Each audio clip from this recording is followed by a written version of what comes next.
Quote, "My hearing was already over when I arrived.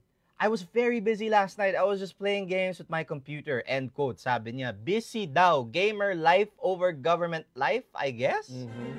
This comes right after Barzaga got slapped with an ethics complaint by his former party, the National Unity Party, or NUP, for his so-called unusual behavior, tama kayo dyan, which includes posting lewd photos, kadiri, announcing an impromptu speakership bid, and now, apparently, rage quitting real life for gaming. NUP's Ronaldo Puno said that Barzaga's actions might have violated multiple House rules, basically not acting like a decent congressman. Pero sure, let's blame the lag, right, Kiko?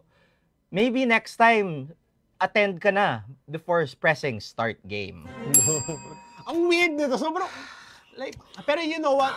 Okay, bro. Like, hear me out. Okay, as much as Kiko Barzaga is this frustrating, kung ganito siya ka-oblivious on a lot of things, and at the same time, no, yung mga weird na pamyaw-meow niya pag kinakausap siya, like, can't help but think na someone might be using him as a tool. I agree with you, partner. As a political tool to confuse people, to distract people. He's a puppet. And it seems like that, na he's being a puppet now. Someone's pushing him to do these things. Kasi out of nowhere, suddenly, he's doing this. Parang hindi eh. Something's not adding up. And yung mayor nga sa Cavite yung mom niyan, for sure, if he's doing it, he's doing all these things on his own, for sure, parang mga may mag-i-intervene dito, lalo na member siya ng political clan, di ba? Yeah. I think something's up, and hindi ko alam kung may aawa kay Kiko, no? So,